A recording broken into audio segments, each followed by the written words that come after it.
আসলে আর্মিকে আপনারা আর কতদিন সিভিলিয়ান ডিউটিতে থাকবেন? প্রশ্নটা আমি এইভাবেও করতে পারি, আর্মি যাইতেছে না নাকি আপনারা যাইতে বললেও যাইতেছে না? আর মানে ব্যাপারটা কি, মানে আর্মি আপনি করে রাখতেছে না আপনারা আর্মি করে রাখতেছেন?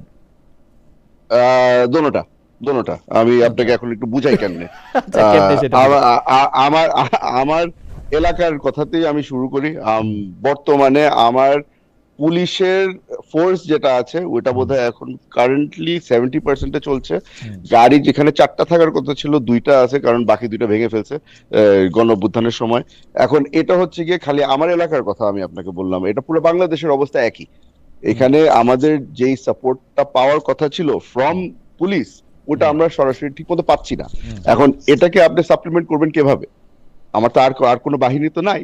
তো ওই বাহিনী, আর তার উপরে এমন এক বাহিনী আছে যেটাকে এখন আমরা বিলুপ্ত করি নাই, আশা করি হয়তো কোনো ধরনের একটা ডিসিশনে আসবে, এই র্যাপিড অ্যাকশন ব্যাটালিয়ন।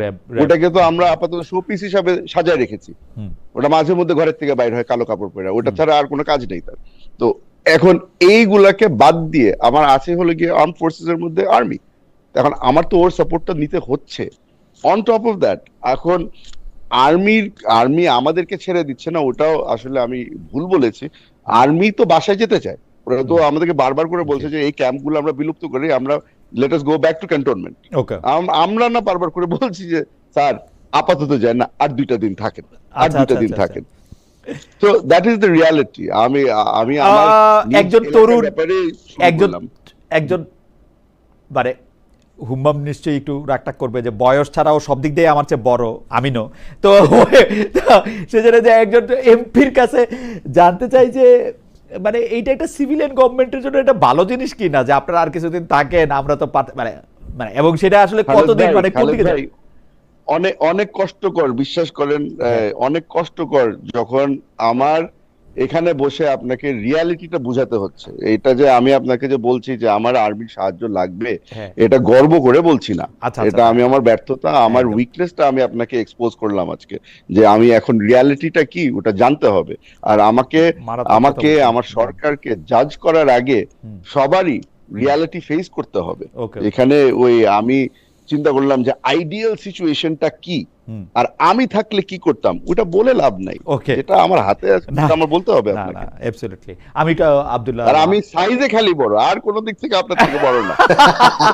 না, আব্দুল আল ভাবে আমাদের কাছে একই প্রশ্ন যে মানে বয়সে তরুণ হলো, শিক্ষায় দীক্ষায় বুদ্ধিতে বিবেচনায় পজিশনে পদে, মানে যদিও আমি এমপি যেটা সেটাকে আমি মনে করি আপনারা আমাদের প্রতিনিধি, আপনারা চাকরি করতেছেন না এখানে, মানে ব্যাপারটা মানে এটা পেশা না, এটা পেশা না। সুতরাং কোনো এমপি যখন আমি একটু মনে কষ্টই পাই কোনো এমপি যখন কোনো মানে এই নিম্ন মাঝারি সরকারি চাকরিজীবীদের সাথে নিজেদের তুলনা করে। ইটস নট, মানে যাই হোক,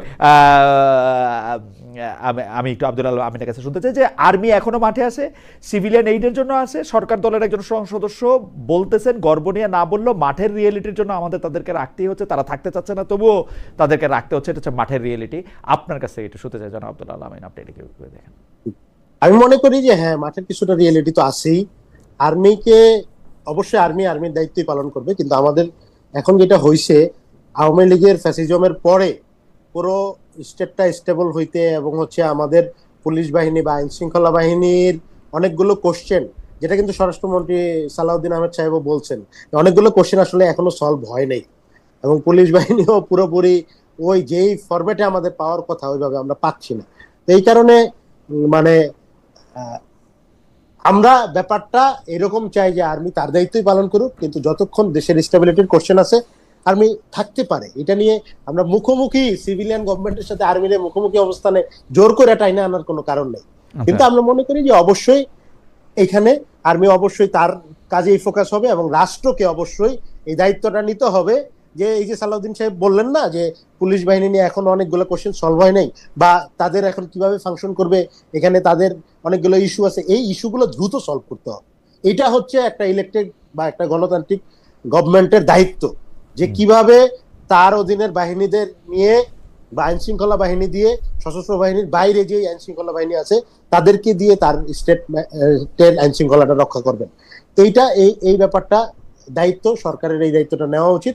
আমি মনে করি যে হ্যাঁ, যদি এরকম নিরাপত্তার ইস্যু হয় আসে, যেমন আমার এলাকায়ও প্রচন্ড মাদকের এলাকা, প্রায় 20টা স্পটের কথা প্রাইম মিনিস্টার তারেক রহমান সাহেব আমার নারায়ণগঞ্জে গিয়ে বলছে যে নারায়ণগঞ্জে 20টা মাদকের স্পট আছে। এখন পুলিশের যে সক্ষমতা, এটা দিয়ে আবার অ্যাকশন নেওয়া যাচ্ছে না, যৌথ অভিযান দরকার পড়তেছে, তো তখন আবার র্যাব, বিজিবি, আর্মির দরকার পড়তেছে। তো এই কারণে আমি সরাসরি তো বিরোধিতা করার কোনো দরকার নেই। আমার লজিক্যাল পজিশন হচ্ছে আর্মি অবশ্যই তার কাজই করবে, সব বাহিনী তার দায়িত্ব পালন করবে, কিন্তু যতটুক না হইলেই না, এই টোনে থাকা উচিত এবং যত দ্রুত সম্ভব পুলিশকে আরো ফাংশনাল করা উচিত, যার দায়িত্ব তারে বুঝাই দেওয়া উচিত। খালেদ ভাই, এটা হচ্ছে নতুন বাংলাদেশ।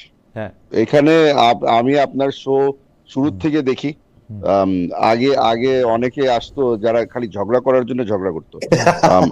আমি অ্যাপ্রিসিয়েট করি যে আমিন আজকে যেই সেন্সিবলি একটা কথা বলেছে, আর আমরা একজন আরেকজনের সাথে যে এগ্রি করছি, এটা কিন্তু নতুন বাংলাদেশ। আমাদের এই জিনিসটা অ্যাপ্রিসিয়েট করা দরকার। অ্যাবসলিউটলি। আমি আপনাদের দর্শকের মতামত পড়ে শোনাই, তাহলে আপনারা বুঝবেন। দর্শকের নাম নাইম খান, উনি বলছেন খালেদ ভাই আজকে দুইজন অতিথিকে কম পেঁচাইছেন এবং দর্শকদের গুরুত্ব কম ছিল। কম পেঁচানোর কারণ হচ্ছে যে এরা দুইজন আমার খুবই স্বজনপ্রীতি করছি ভাই, এরা দুইজনই আমার খুব প্রিয়, এখন কি করব। আরেকটা মতামত হচ্ছে যে আরেকটা ভালো মতামত আছে, উনি মিরাজ বাবু ওনার নাম, উনি বলছেন যে আমরা চাই আপনার সাথে তারেক রহমান এবং ডক্টর শফিকুর রহমানকে দেখতে চাই, এটা আপনার দ্বারা সম্ভব। I wish. আপনারা তো জানেন আমার একটা প্রধানমন্ত্রীর ইন্টারভিউ নেওয়ার ফেটিশ আছে, যেটা আমি এই পর্যন্ত জীবনে করতে পারলাম না। সরকার প্রধান মানে ডক্টর ইউনূসের ইন্টারভিউ করছি, উনি যখন সরকার প্রধান না, সরকার প্রধান হওয়ার পরে তার সেই সুযোগ কপালে জুটে নাই। তারেক সাহেবের সাথে তো দেখা করার সুযোগই পাইলাম না, মানে দেখা মানে আলাদা দেখা করার, বলছিলাম যে ক্যামেরা ট্যামেরা ছাড়া, তাও সেই সুযোগ পাই নাই। সেটা আজকে না কিন্তু, সেটা আজকে না কিন্তু, সেটা আজকে না কিন্তু, সেটা 6 বছর ধরে সাংবাদিকরা। হ্যাঁ, ইদানিং তো সাংবাদিকরা দেখা করতেছেন, আপনি হুমায়ুন ভাইরে বলেন। না, সেটা 6 বছর ধরে চলতেছে, আজকে না কিন্তু, 6 বছর ধরে চলতেছে। যখন তারেক সাহেবকে নিষিদ্ধ করা হয়েছে, তখন থেকে আমি উনার পিছনে লাগা আছি। উনার সঙ্গে আমার কথা হয়েছে কয়েকবার, উনারে বলছি আপনি আইসা সামনে বলেন, উনি বলে যে না আমি সামনে বলতে চাই না। এখন কি করবো? এখন সেইটাও সরকার প্রধান হওয়ার আগে তেলেও তবু কইতে পারতাম, সেটা তো না। শেখ হাসিনার ইন্টারভিউ নিতে চাইছিলাম, ওই সময় তো দেই নাই, প্রধানমন্ত্রী থাকতে দূর করে দিছে। পরে ইন্টারভিউ নিতে চাইছি, বলছি যে আচ্ছা ঠিক আছে, আইন ভাঙ্গা হইলেও তার ইন্টারভিউ নিতে চাই। পরেও তো তার মানে সে তো দিবেই না, মনে হয় তার ছেলেই দেয় না আমার ইন্টারভিউ, আর সে দিবে মানে তো। খালেদ ভাই, টোনটা আমি চেক করে নিচ্ছি, আবার বলছি দেশে আসেন।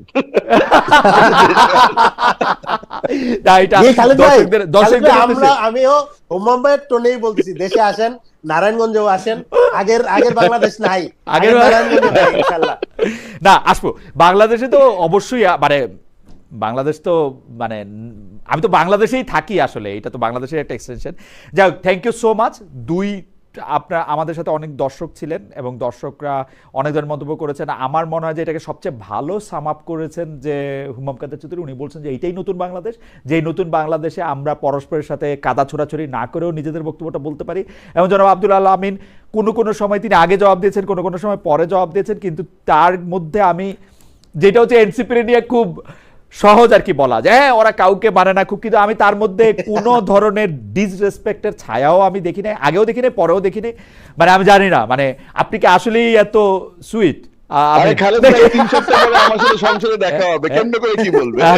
আমরা পাশাপাশি আসুন, কাছাকাছি। দাদা থ্যাংক ইউ সো মাচ। আমরা আসলে একটা নতুন বাংলাদেশ দেখতে চাই এবং আমাদের যেগুলি আসলে সমস্যা, আমরা বাণিজ্য চুক্তিটা নিয়ে আমরা সংসদে আলোচনা দেখতে চাই। আমরা হামে আর একটা শিশুও মারা যাক, এটা 2026 সাল, সেটা আমরা চাই না। কি করে কেমনি কি করবেন হুমাম কাদের চৌধুরী? এখন আপনারা ক্ষমতায়, আমরা আপনারই গিয়েই ধরমু, আর কাউরে তো পাবো না, কারণ সালাউদ্দিন সাহেব আমাদের আওতার বাইরে, তারেক সাহেবরে তো আর কই পাবো? আপনারই পাবো। আপনি আমগরে চক্ষু লজ্জায় হইলো, আমি আর আমিন গিয়ে আপনারই ধরতে হইব, আমগো আর উপায় নাই।